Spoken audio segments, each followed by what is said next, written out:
আল্লাহ আমার রব, এই রবি আমার সব। তোমার দুনিয়াতে আমি যেদিকে তাকাই, অথই দুনিয়াতে ডুবে আছি সোনার পাখালির গানে। শুনি তসবিহ কলরব, তসবিহ কলরব, আল্লাহ আমার রব। আসসালামু আলাইকুম ওয়া রাহমাতুল্লাহি তাআলা ওয়া বারাকাতুহু। নাহমাদুহু ওয়া নুসাল্লি আলা রাসূলিহিল কারীম, আম্মা বা'দু, ফাআউযু বিল্লাহি মিনাশ শাইতানির রাজীম। বিসমিল্লাহির রাহমানির রাহিম। قل هو الذي أنشأكم وجعل لكم السمع والأبصار والأفئدة قليلا ما تشكرون. صدق الله العظيم. رب اشرح لي صدري ويسر لي أمري واحلل عقدة من لساني يفقه قولي. এনটিভি দর্শক ফোরাম মালয়েশিয়া আয়োজিত আজকের এই এনটিভি ইফতার প্রোগ্রাম 2024-এ ইন্টারন্যাশনাল ইয়ুথ সেন্টার হল রুমে আপনারা যারা উপস্থিত হয়েছেন আপনাদের সবাইকে জানাচ্ছি আন্তরিক শুভেচ্ছা এবং অভিনন্দন। আহলান ওয়া সাহলান ওয়া মারহাবান বিকুম ফি হাযাল লিকা আত-তাইয়্যিব আল মুবারাক। আমরা শুরুতেই আল্লাহ রাব্বুল ইজ্জাত জালালের দরবারে শুকরিয়া জ্ঞাপন করছি যে আল্লাহ তাআলা আমাদেরকে ইফতারির এই পূর্ব মুহূর্তে চমৎকার এই পরিবেশে কিছু দিনী কথা শুনবার সুযোগ করে দিয়েছেন। আমরা সবাই পড়ছি কালিমাতুশ শুকর, আলহামদুলিল্লাহ।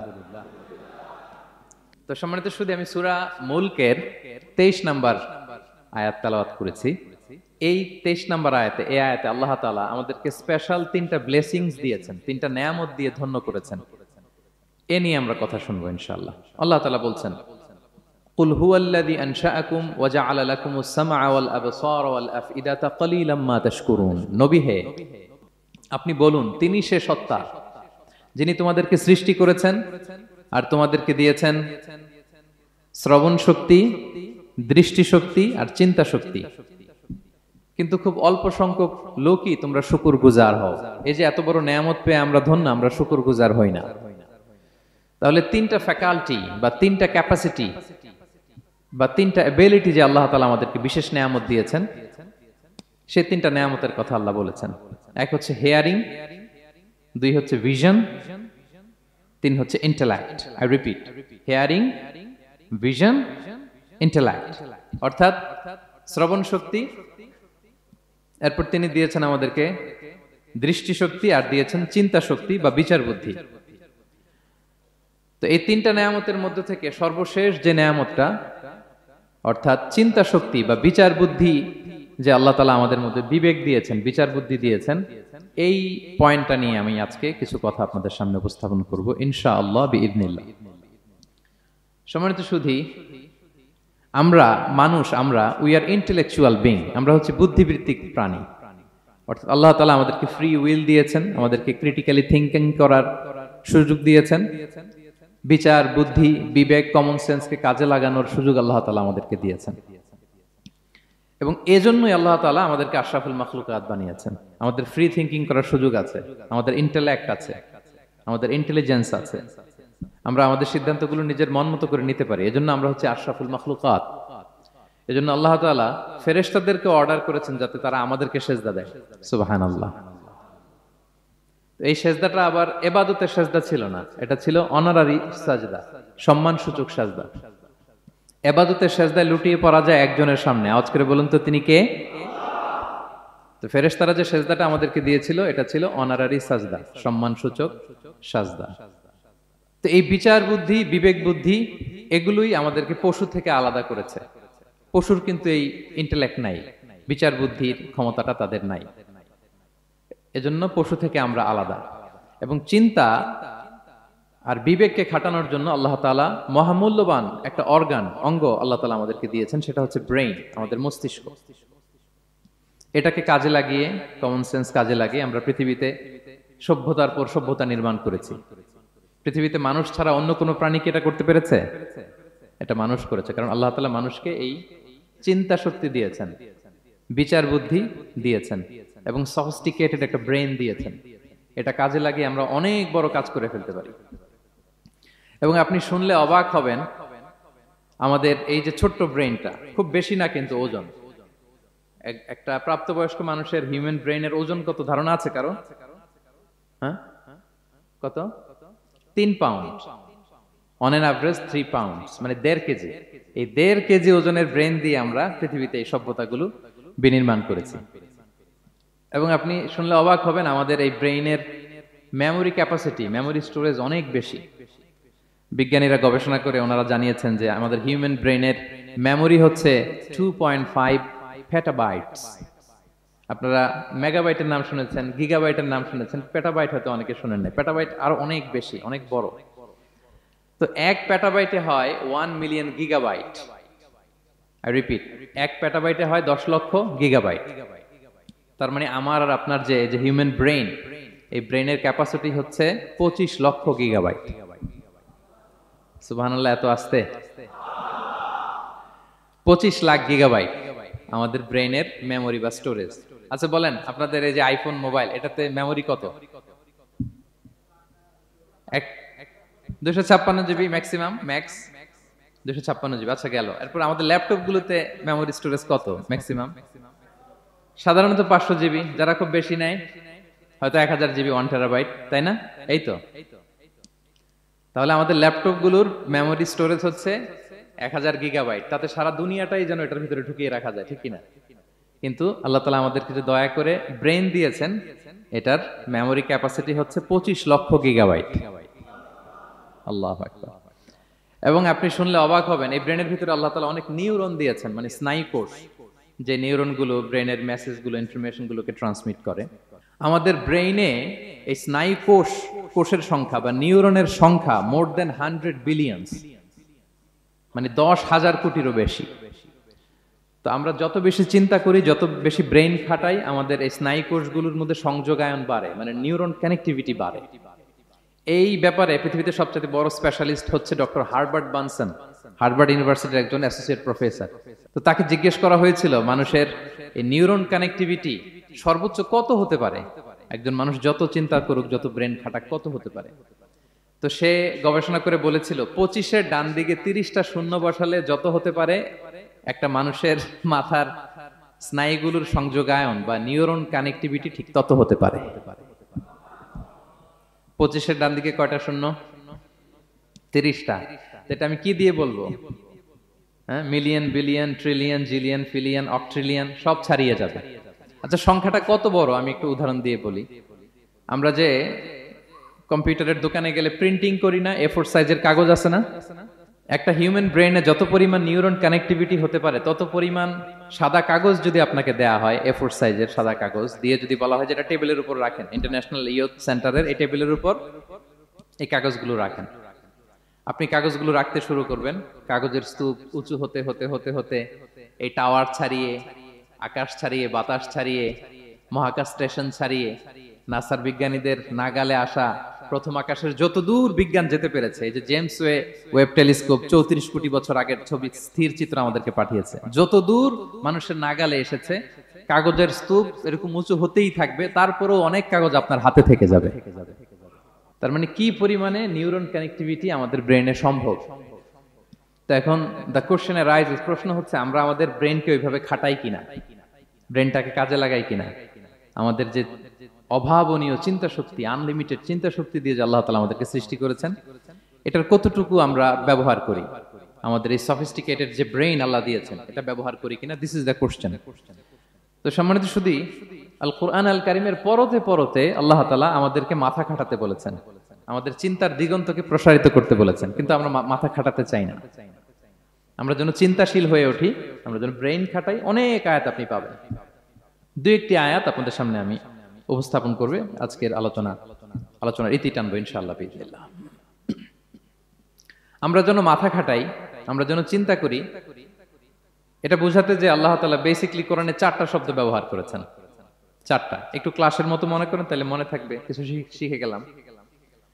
প্রথম শব্দ হচ্ছে আন-নাযার, আন-নাযার। 2 নম্বর হচ্ছে আল-আক, 3 নম্বর হচ্ছে আত-তাফাক্কুর, 4 নম্বর হচ্ছে আত-তাদাব্বুর। আই রিপিট, আবার বলি, আন-নাযার, আল-আক, আত-তাফাক্কুর, আত-তাদাব্বুর। আন-নাযার, আল-আক, আত-তাফাক্কুর, আত-তাদাব্বুর। বলতে পারবেন 4টা? 1 নম্বরে কি? আন-নাযার, 2 নম্বরে আল-আক, 3 নম্বরে আত-তাফাক্কুর, 4 নম্বরে আত-তাদাব্বুর। এই 4টা শব্দ নিয়ে সংক্ষিপ্ত কিছু আলোকপাত করবো ইনশাআল্লাহ বিইজনিল্লাহ। আন-নাযার শব্দটা আপনাদের পরিচিত, একটু ভেঙে বললে বুঝতে পারবেন। আমরা বলি না এই যে নজর দিস না, এই যে নজর লাগবে, বলি না নজর, নজর দেয়া। নজর মানে হচ্ছে তাকানো, তবে সাধারণ তাকানো না, careful look, with deep observation and reflection. এটাকে কোরআন বলেছে আন-নাযার। এটার প্রতি কোরআন আমাদেরকে উৎসাহিত করেছে। পাশাপাশি 2 নাম্বার কি বলছিলাম নজরের পরে? অ্যাটলিস্ট একজন তো বলতে হবে। আল-আক, আল-আক, এটাও আপনারা অর্থ জানেন। আমরা বলি না আকল, কিরে তোর কি আকল নাই, তুই কি ব্যাককেল, বলি না আমরা এরকম? ব্যাককেল মানে যার আকল নেই। তো এই যে আকল, আকল থাকা বা আকল খাটানো বা কমন সেন্সকে খাটানো, রিজনিং করা, কোরআন এটার ব্যাপারে উৎসাহিত করেছে। 3 নম্বরে কি বলেছিলাম? আত-তাফাক্কুর। এই যে ইউআই এর স্টুডেন্ট পাওয়া গেছে তো, ওনারা বলতে পারতেছে আত-তাফাক্কুর। আত-তাফাক্কুর শব্দটা আসছে ফিকির থেকে। ফিকরা, ফিকির, ফিকির তো বোঝেন নাকি? আমরা বলি না যে ফিকির করতে হবে? তো আত-তাফাক্কুর মানে ক্রিটিক্যাল থিংকিং, বিশ্লেষণধর্মী চিন্তা করা। আর সর্বশেষ হচ্ছে আত-তাদাব্বুর। আর তাদাব্বুরটা কোরআনের সাথে জড়িত, কোরআনের পেছনের গল্পগুলো খুঁজে বের করা। আর তাদাব্বুর শব্দটা এসেছে আরবি শব্দ দুবুর থেকে। দুবুর, দুবুর মানে কি? পেছন। তো কোরআনের কোন একটা আয়াতের পেছনের গল্পটা কি, পেছনের রহস্যটা কি, এর নেপথ্যে কি, এর গুরু রহস্য কি, এটাকে বের করা। এই 4টা ব্যাপারে কোরআন অনেক এমফাসাইজ করেছে। তো এই 4টা নিয়ে আমরা কথা বলি। প্রথমে কি বলেছিলাম? প্রথম শব্দটা আন-নাযার। সবাই বলেন তো প্রথম শব্দটা কি? আন-নাযার। নজর মানে কি? দৃষ্টি দেয়া, স্বাভাবিক দৃষ্টি না, গভীর দৃষ্টি, সুগভীর দৃষ্টি। ইংরেজিতে বলে অবজারভেশন বা রিফ্লেকশন। তা আমরা যেন শুধু ফেল ফেল করে তাকিয়ে না থাকি। আল্লাহ বলেছে তাকালে তাকানোর মতো তাকাবা, গভীর দৃষ্টি দিবা। আল্লাহ বলেন আফালা ইয়ানজুরুনা ইলাল ইবিলি কাইফা খুলিকাত ওয়া ইলাস সামাই কাইফা রুফিআত ওয়া ইলাল জিবালি কাইফা নুসিবাত ওয়া ইলাল আরদি কাইফা সুতিহাত। আল্লাহ বলেন ওরা কি নজর দেয় না? আফালা ইয়ানজুরুনা, নজর থেকে ইয়ানজুরুনা ইলাল ইবিলি, ওরা কি উটের দিকে তাকায় না? Don't they see to the camels how masterfully they were created. তারা কি উটের দিকে তাকায় না, কিভাবে উটকে সৃষ্টি করেছি? তারা কি আকাশের দিকে তাকায় না, খুঁটিবিহীন বিশাল আকাশকে কেমন করে বানালাম? তারা কি পাহাড়ের দিকে তাকায় না, কিভাবে পাহাড়কে ফার্মলি সেট করা হলো পৃথিবীর সাথে? তারা কি জমিনের দিকে তাকায় না, কিভাবে জমিনটাকে বিস্তীর্ণ করে দেয়া হয়েছে? তো এই 4টা কথা আল্লাহ বললেন। রাসূল সাল্লাল্লাহু আলাইহি ওয়াসাল্লাম যখন মক্কার কুরাইশদেরকে তাওহীদ, রিসালাত, আখিরাতের দাওয়াত দিচ্ছিল, তারা এই দাওয়াতকে প্রত্যাখ্যান করলো, তারা মানছে না। তো তখন আল্লাহ তাআলা এই আয়াত নাজিল করে বললেন আফালা ইয়ানজুরুনা ইলাল ইবিলি কাইফা খুলিকাত। মক্কার কুরাইশরা কি উটের দিকে তাকায় না? উটকে কিভাবে আমি তৈরি করলাম এটা একটু দেখতে পারে না ওরা? আরে উটের দিকে তাকালেই তো ওরা উটের মালিক আমি আল্লাহরে খুঁজে পাবে। কারণ কুরাইশরা ছিল কোরআনের প্রাইমারি অডিয়েন্স, যদিও কোরআন সবার জন্য এসেছে। তো আল্লাহ বললেন আফালা ইয়ানজুরুনা ইলাল ইবিলি কাইফা খুলিকাত। ওরা কি উটের দিকে তাকায় না? উট দেখার জন্য তো ওদের চিড়িয়াখানায় যাওয়া লাগবে না, অথবা মক্কার কুরাইশদের চায়নাতেও যাওয়া লাগবে না, কারণ উট তো ওদের গৃহপালিত প্রাণী, ঠিক কি না? ঘরে ঘরে আরব দেশে উট আছে না নাই? আছে। তো উটের দিকে তাকায় না। সম্মানিত শুধু উটের কথা আল্লাহ কেন বললেন? কুরাইশদেরকে উটের কথা বললেন এজন্য, উট হচ্ছে এমন আজীব একটা প্রাণী যেটা প্রাণী বিজ্ঞানীদেরকে হয়রান করে দিয়েছে। আল্লাহু আকবার। আপনি অবাক হবেন উটের যে ফিচার আল্লাহ তাআলা দিয়েছেন। মক্কার লোকেরা উটের গোশত খাইতো, উটের দুধ খাইতো, উটের চামড়া দিয়ে দ্য ফাইনেস্ট লেদার, দামি লেদার তারা বানাতো। উটের উপর মাল নিয়ে বোঝাই করে মরুভূমি এক প্রান্ত থেকে আরেক প্রান্তে পাড়ি দিত, নিজেরা উটের উপর রাইডিং করত। এবং উট হচ্ছে এমন প্রাণী যেটা একসাথে 1 মাস না খেয়ে বেঁচে থাকতে পারে। 1 মাস পানিও খাওয়া লাগবে না, খাবারও খাওয়া লাগবে না। সুবহানাল্লাহ পড়বেন না? এট এ টাইমে একটা উট, প্রাপ্তবয়স্ক একটা উট একসাথে 200 লিটার পানি খেয়ে ফেলতে পারে। এবং উটের পেটের ভিতরে একটা স্পেশাল ওয়াটার চেম্বার আছে, ওই চেম্বারে রেখে দেয়, খেয়ে ওইটারে পাঠায় দেয় না ওদের কিডনিতে। 200 লিটার পানি একবারে খেয়ে স্পেশাল চেম্বারে রেখে দেয়, যখন লাগবে ওইখান থেকে নিয়ে নিয়ে বেঁচে থাকে। 1 মাস না খেয়ে বেঁচে থাকে কি করে? উটের পিঠে দেখবেন একটা কুজ আছে, একটা উঁচু উটকে যদি কল্পনা করেন উপরে একটা কুজ আছে না, এই পুরো কুজটা হচ্ছে চর্বির আধার। তো ওটার যখন খাবার থাকে না মরুভূমিতে, মাসের পর মাস যখন চলে, ওই চর্বি থেকে এনার্জি নিয়ে সে মরুভূমিতে চলে, সে না খেয়েও বাঁচতে পারে। আমাদের চোখের মধ্যে যেমনি একটা পাপড়ি, এরকম এক পাপড়ি দিয়ে উটকে আল্লাহ বানায় নাই, ডবল লেয়ারের পাপড়ি দিয়েছে। কারণ মরুভূমির মধ্যে চলতে পথে লু হাওয়া থাকবে, মরুভূমির সাইমুম, বালুর ঝড়, এই ঝড় মোকাবেলার জন্য, লু হাওয়া মোকাবেলার জন্য ডবল লেয়ারের চোখের পর্দা। একটা পর্দা ফেলে রাখে আর একটা খুলে সে হাঁটতে থাকে, তার কিছুই হয় না। সুবহানাল্লাহ। আমাদের 98 ডিগ্রি ফারেনহাইটের স্বাভাবিক তাপমাত্রা, তাই না? 99 ডিগ্রি হলে আমাদের জ্বর, 100 ডিগ্রি হলে জ্বর, 101, 2 সর্বোচ্চ আমরা সহ্য করতে পারি। এর বেশি যদি হয়, 103 ডিগ্রি হলে বেহুশ হয়ে যায় মানুষ। 4 ডিগ্রি হলে আমাদের দেহের ভেতরে যে কোষগুলো আছে এগুলো মরে যায়। কিন্তু একটা উট মরুভূমির তাপমাত্রায় প্রতিদিন 104 ডিগ্রি 5 ডিগ্রি তাপমাত্রা সহ্য করে খুব স্বাভাবিক উট চলতে পারে, তার কিছুই হয় না। এবং মরুভূমির মধ্যে যে ক্যাকটাস আছে, গুলমলতা, বড় বড় কাঁটা জাতীয় গাছ, যেই কাঁটা পৃথিবীর কোনো প্রাণী খেতে পারবে না, কিন্তু একটা উট অনায়াসে খেয়ে ফেলতে পারে। উটের জিহ্বাকে এবং পাকস্থলীকে আল্লাহ এমন স্পেশালি মেড করেছেন, যত কাঁটা দিবেন খেয়ে সাবার, ওর কিছুই হয় না। সুবহানাল্লাহি বিহামদিহি। আল্লাহ বলে, আফালা ইয়ানজুরুনা ইলাল ইবিলি কাইফা খুলিকাত, ওরা কি উটের দিকে তাকায় না? আরে উটকে নিয়ে গবেষণা করলেই তো উটের মালিককে খুঁজে পায় তারা।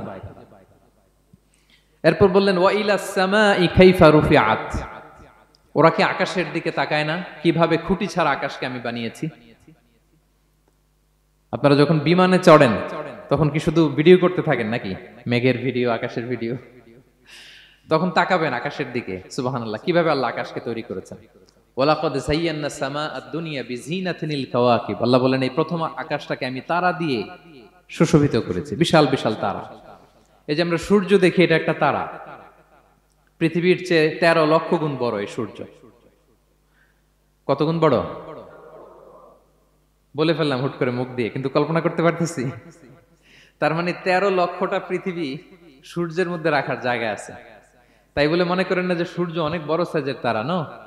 সূর্য এই মহাশূন্যের খুব ছোট্ট সাইজের একটা তারা। সূর্যের চেয়ে লক্ষ কোটি গুণ তারা আছে। যে সূর্য পৃথিবীর চেয়ে 13 লক্ষ গুণ বড়, ওই সূর্যের চেয়ে কোটি গুণ বড় তারা আছে। এরকম লক্ষ কোটি কোটি তারা নিয়ে আমাদের গ্যালাক্সি মিল্কি ওয়ে, এরকম কোটি কোটি গ্যালাক্সি আছে। সুবহানাল্লাহ, কোটি কোটি গ্যালাক্সি নিয়ে আমাদের এই প্রথম আকাশের মহাশূন্য। তার মানে পুরো প্রথম আকাশটাকে যদি একটা মানচিত্র দেয়া হয়, ওইখানে মাইক্রোস্কোপ দিয়ে পৃথিবীকে খুঁজে পাওয়া যাবে না। আই রিপিট, পুরো প্রথম আকাশটাকে যদি একটা বড় মানচিত্র বানানো হয়, আমরা যে পৃথিবীতে আছি মাইক্রোস্কোপ দিয়েও এটাকে খুঁজে পাওয়া যাবে না। এই বিশাল প্রথম আকাশের মহাশূন্য যখন শেষ, এরপরে হচ্ছে প্রথম আকাশের লেয়ার, তারপরে হচ্ছে দ্বিতীয় আকাশের মহাশূন্য, তারপরে দ্বিতীয় আকাশের লেয়ার। বিষ্ণু ইসলাম বলেন, দ্বিতীয় আকাশের তুলনায় প্রথম আকাশটা কত ছোট শোনো।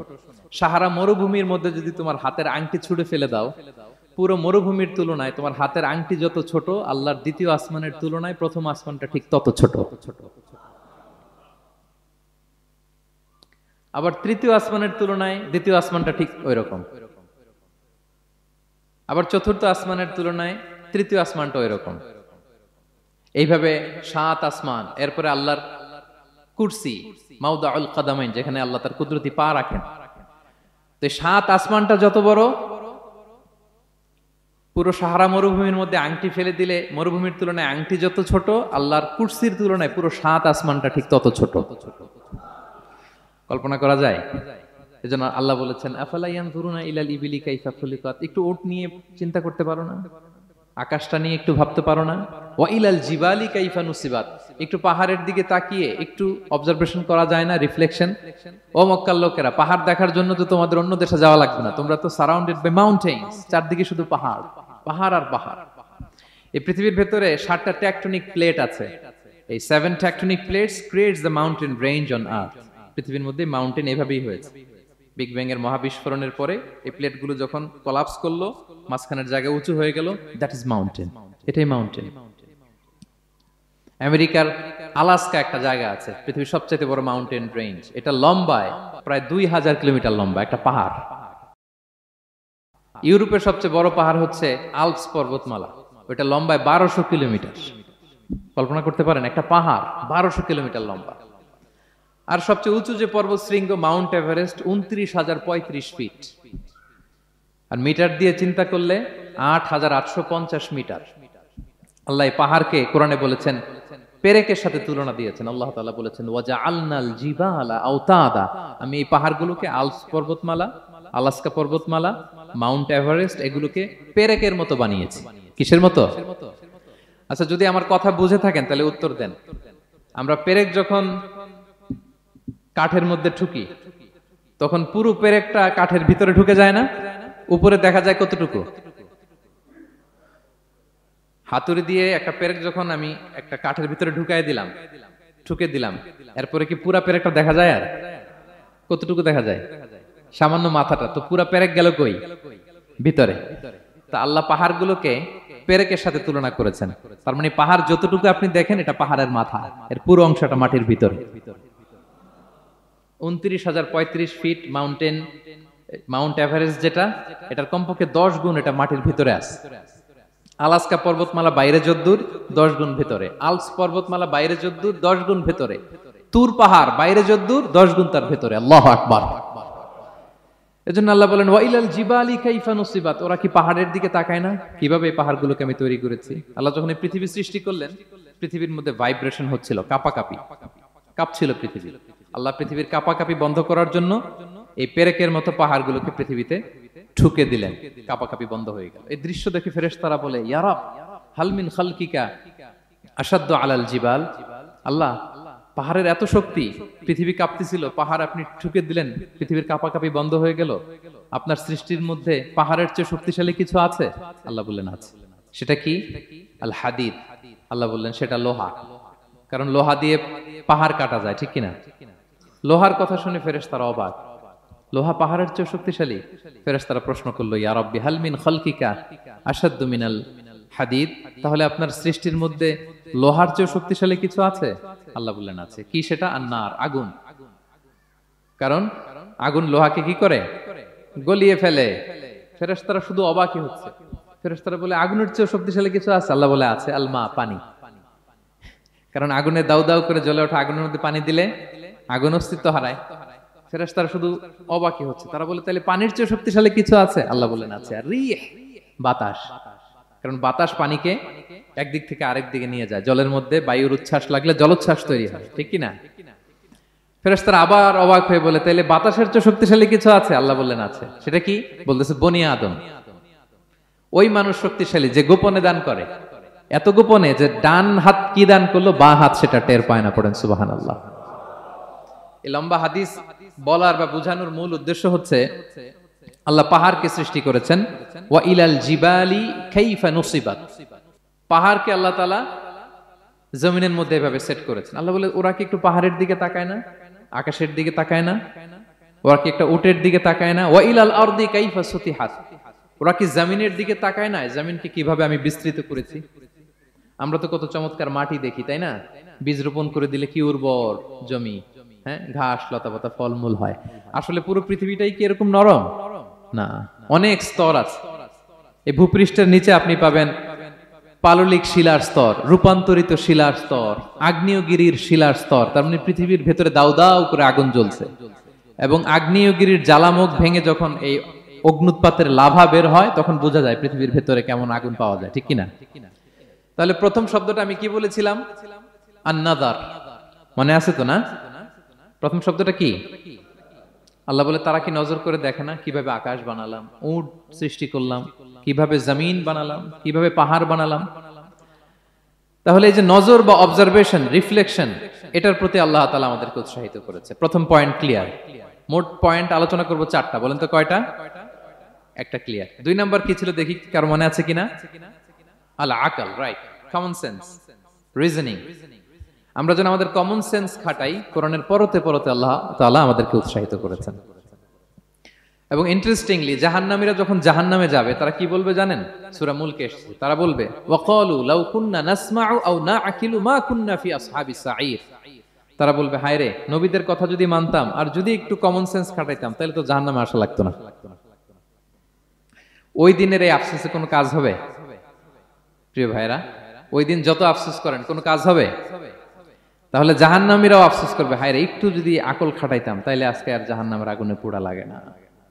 নবীদের কথা যদি শুনতাম আর যদি আকল খাটাতাম, কি খাটাতাম? তাইলে আজকের এই কঠিন অবস্থা আমাদের পড়া লাগতো না। কোরআনের বিভিন্ন আয়াত আল্লাহ তাআলা আমাদেরকে বলেছেন আফালা তাআকিলুন, তোমরা কি আকল খাটাবা না? এই যে দামি কমন সেন্স দিলাম, একটু বুদ্ধি কি খাটাবা না, আকল খাটাবা না তোমরা? এবং কোরআনের একটি আয়াতে আল্লাহ তাআলা বিভিন্ন কসমিক সিম্বলস, ন্যাচারাল ফেনোমেনা এগুলো উল্লেখ করে সবশেষে তিনি বলেছেন লা আয়াতিন লিকৌমি ইয়াকিলুন, নিশ্চয়ই এগুলোর মধ্যে নিদর্শন রয়েছে, সাইন রয়েছে, কাদের জন্য? লিকৌমি ইয়াকিলুন, যারা আকলবান, যারা কমন সেন্স খাটায়।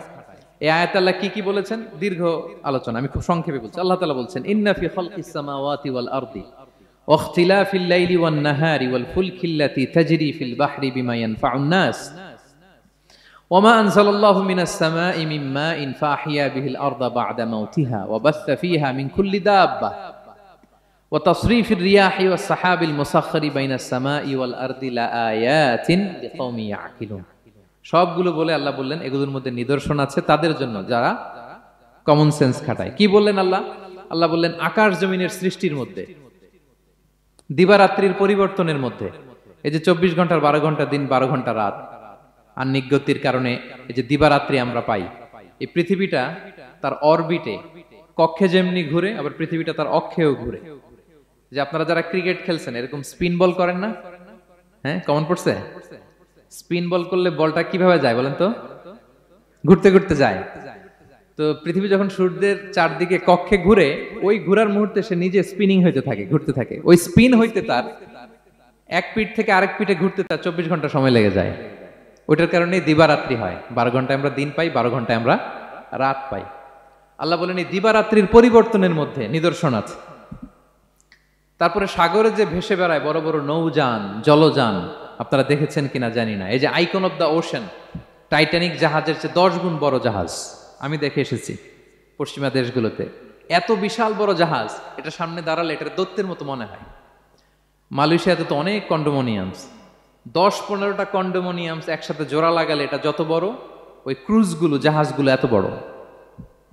এক একটা জাহাজের ভেতরে 3000-4000 হোটেল রুম আছে, 8-10টা রেস্টুরেন্ট আছে, ফুটবল স্টেডিয়াম আছে, থিম পার্ক আছে, বিশাল একটা এন্টায়ার সিটি। এই বিশাল ক্রুজগুলো, Icon of the Sea, Virgin Voyages, Royal Caribbean, এগুলো সাগরের উপর দিয়ে ভেসে বেড়ায়। আল্লাহ বলে ওয়াল ফুলকিল্লাতি তাজরি ফিল বাহরি বিমা ইয়ানফাউন নাস, সাগরের উপরে বিশাল বড় বড় ক্রুজগুলো ভেসে বেড়ায়, এর মধ্যে নিদর্শন আছে।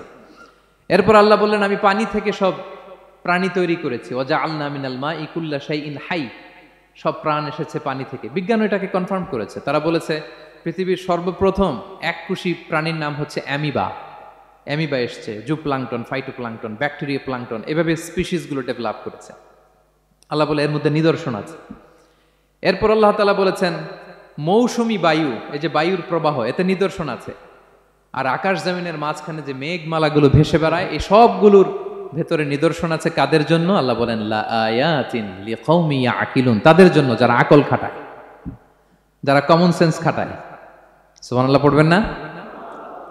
এজন্য বিমানে যদি আপনারা উইন্ডো সিট পান, কি করবেন আজকে থেকে বলেন?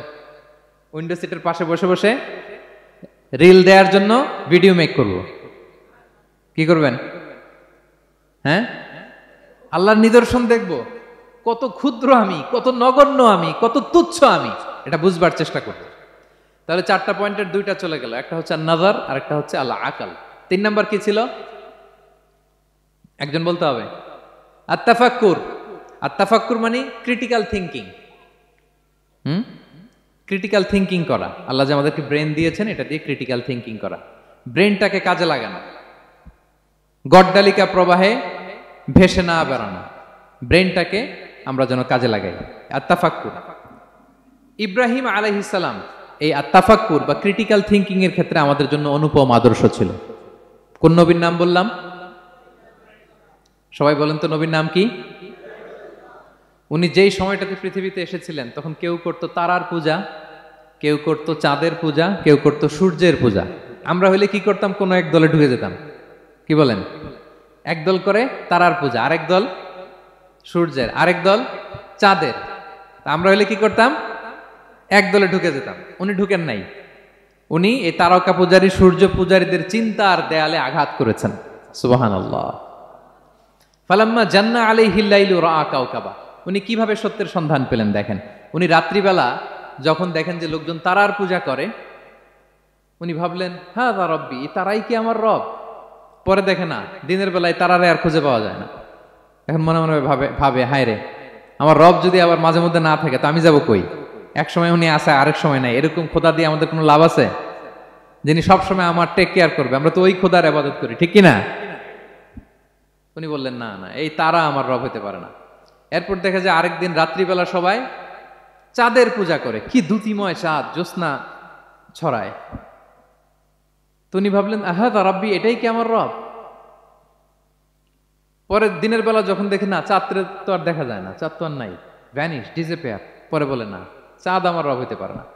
এবার দিনের বেলা দেখলেন দ্বিপ্রহরের জল জলে সূর্য খা খা রোদ বিলাচ্ছে গোটা বিশ্বে। দেখে যে সবাই এটার ফলোয়ার বেশি, সবাই সূর্যের পূজা করে। কিন্তু আবার গোধূলি লগ্নে সানসেটের টাইমে যখন সূর্য ডুবে গেল, হায় হায়, উনি বিপদে পড়লেন। এবার আমি কই যাব, সূর্যও তো থাকে না। আল্লাহু আকবার। তখন তিনি ঘোষণা দিলেন, ইন্নী ওয়াজ্জাহতু ওয়াজহিয়া লিল্লাযী ফাতারাস সামাওয়াতি ওয়াল আরদা হানিফা ওয়া মা আনা মিনাল মুশরিকিন। হে তারকা পূজারী, হে চাঁদের পূজারী, হে সূর্য পূজারী, আমি তোমাদের কোনো দলের সাথে নাই, বরং আমি আমাকে ওই সত্তার দিকে মনোনিবেশ করলাম, আত্মসমর্পণ করলাম। ফাতারাস সামাওয়াতি ওয়াল আরদ, যিনি আকাশ সৃষ্টি করেছেন, জমিন সৃষ্টি করেছেন। হানিফা ওয়া মা আনা মিনাল মুশরিকিন, আমি শিরক করি না, আমি হানিফ হিসেবে সে আল্লাহর ইবাদত শুরু করে দিলাম। পড়েন আল্লাহু আকবার। তাইলে উনি স্রোতে গা ভাসান নাই, কোন এক দলে না ঢুকে উনি ওনার ক্রিটিক্যাল থিঙ্কিং, ওনার অ্যানালজি, ওনার বিবেককে উনি কাজে লাগিয়েছেন। তো সম্মানিত সুধী, এজন্য চিন্তা করা, এটাকে আরবিতে বলে আত-তাহান্নুস মিন বাকায়া আল ইব্রাহিমিয়া। এটা ইব্রাহিমী চিন্তার অবশিষ্টাংশ। সেদিন ইব্রাহিম আলাইহিস সালাম এভাবে চিন্তা করতেন, গবেষণা করতেন। সূরাতুন নাহলে আল্লাহ তাআলা মৌমাছি কিভাবে মধু সংগ্রহ করে এই ইনফরমেশনটা যখন আমাদের সামনে পেশ করলেন, এই আয়াতের শেষেও তিনি একই কথা বললেন, ইন্না ফি যালিকা লাআয়াতান লিকাউমি ইয়াতাফাক্কারুন, নিশ্চয় এর মধ্যে যারা চিন্তাশীল তাদের জন্য নিদর্শন আছে। মৌমাছি যে মধু সংগ্রহ করে, আপনারা মৌচাক দেখছেন? কে কে দেখি মৌচাক দেখছেন? মাশাআল্লাহ, আচ্ছা ঠিক আছে। রাসূল সাল্লাল্লাহু আলাইহি ওয়াসাল্লাম মধু বড্ড পছন্দ করতেন।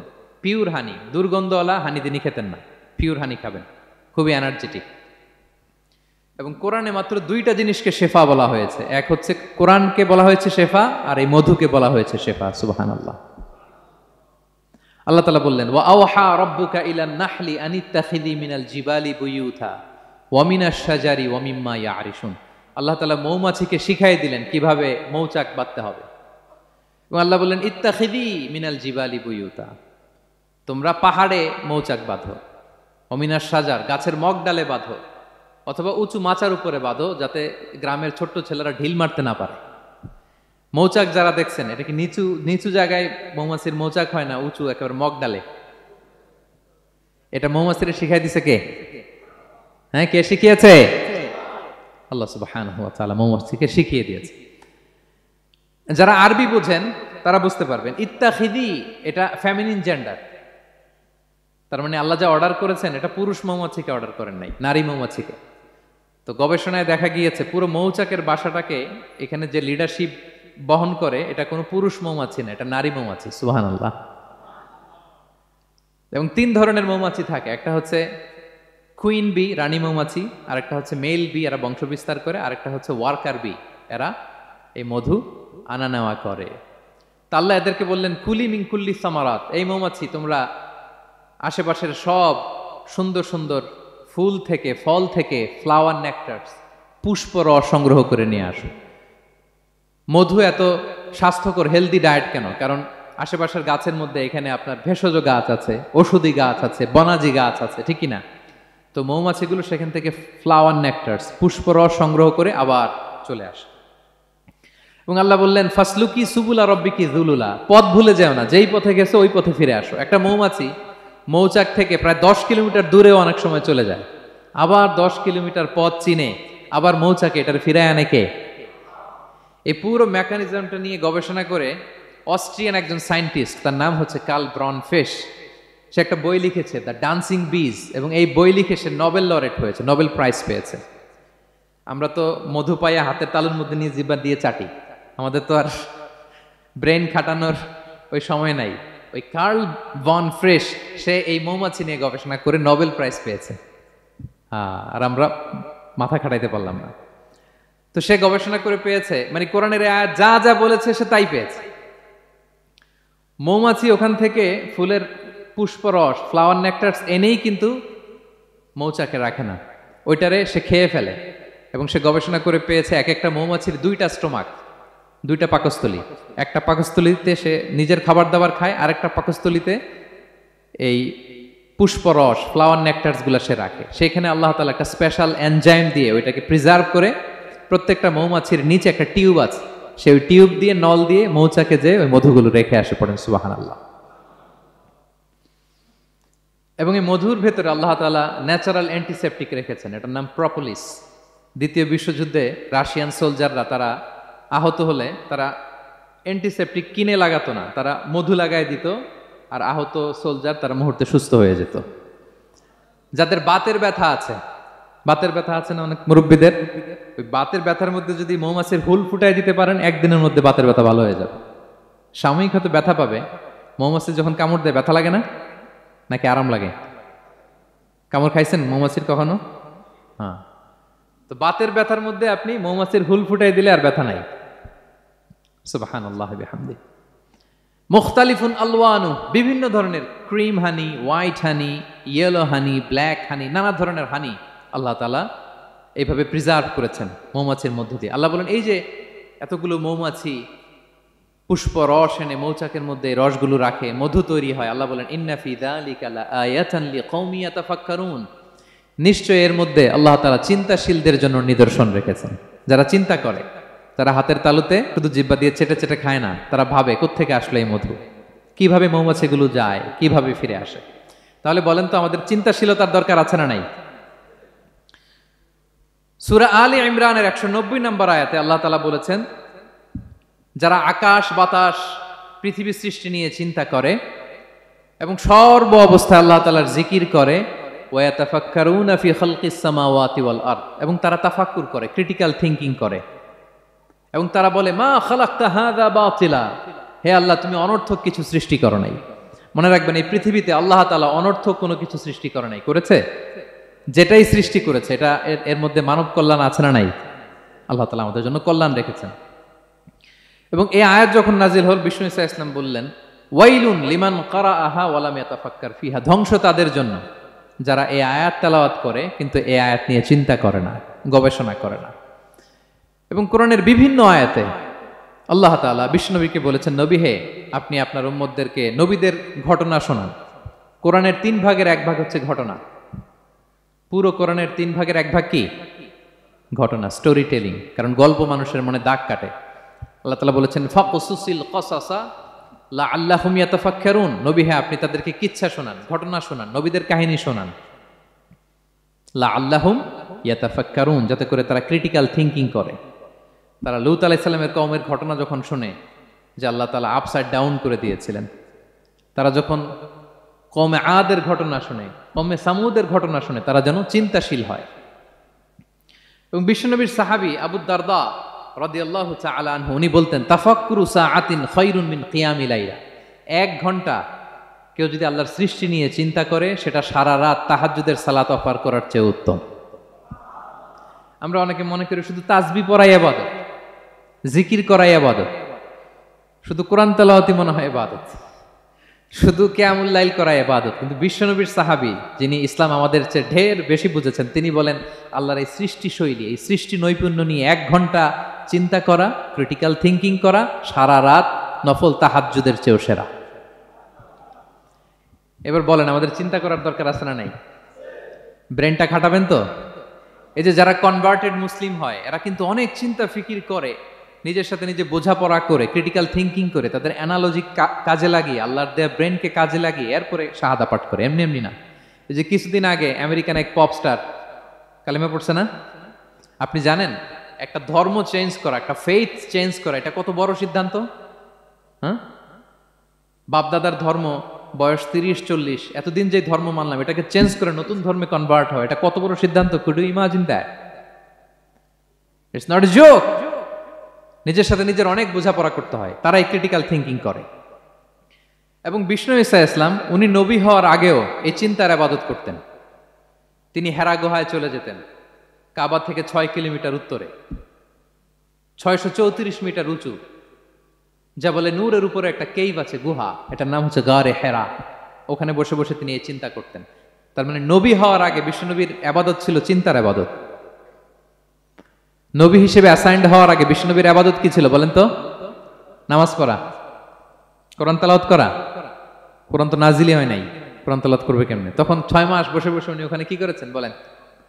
ধ্যানমগ্ন করেছেন, ধ্যানমগ্ন ছিলেন, তিনি চিন্তা করতেন। ওইটাই ছিল ওনার আধ্যাত্মিক শিক্ষায়তন।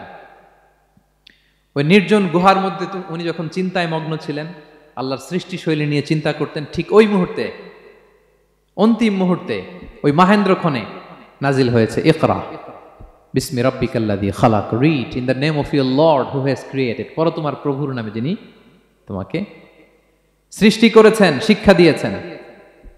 তাহলে সম্মানিত সুধী, ইসলামের সূচনা হয়েছিল, এটা বলা যায় ফাইনালি যে ইসলামের সূচনা হয়েছিল এই চিন্তার ইবাদতের মধ্য দিয়ে। তো আমরা যেন চিন্তা করি। তাহলে 4টা পয়েন্টের 3টা আমরা ক্লিয়ার করে ফেললাম। আর তাফাক্কুর, ক্রিটিক্যাল থিঙ্কিং ও শেষ। 4 নম্বর কি বলেছিলাম? হ্যাঁ বলো তো। আর তাদাব্বুর।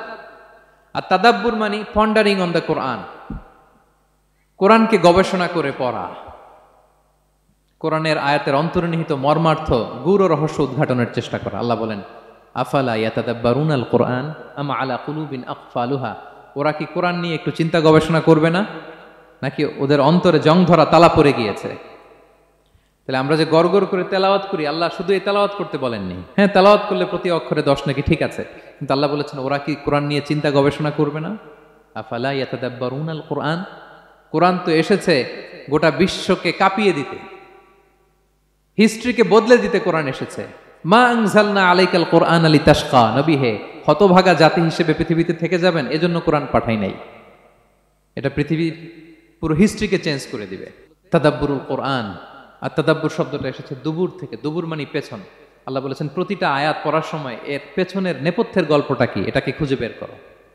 আপনি যত বড় মুফাসসির হন, কোরআনের আয়াত আপনি যত পড়বেন, প্রতিদিন নিত্য নতুন নতুন নতুন তথ্য আপনি পাবেন।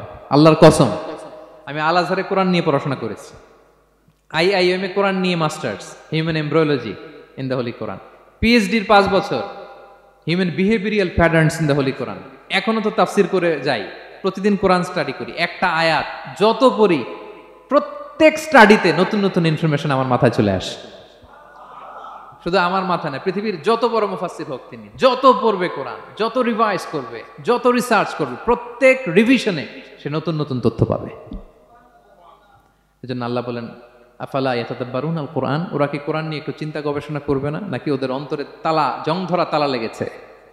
তো সম্মানিত শুধু আসুন, এই কোরআন নাজিলের মাসে আমাদের জং ধরা তালাটাকে আনলক করার জন্য আমরা কোরআনকে with vast concentration, with deep analysis and critical thinking নিয়ে যেন পড়ি। প্রতিটা আয়াত পড়ার সময় এর পেছনের গল্পটা কি, কোন প্রেক্ষাপটে নাজিল হলো, বর্তমান সময়ের সাথে কিভাবে এটাকে অ্যাটাচ করা যায়, এটার অন্তর্নিহিত গূঢ় রহস্যটা কি, এই গূঢ় রহস্য উদ্ঘাটনের কথা, কোরআন নিয়ে গবেষণার কথা এবং চিন্তার কথা বারবার কোরআন আমাদেরকে বলেছে।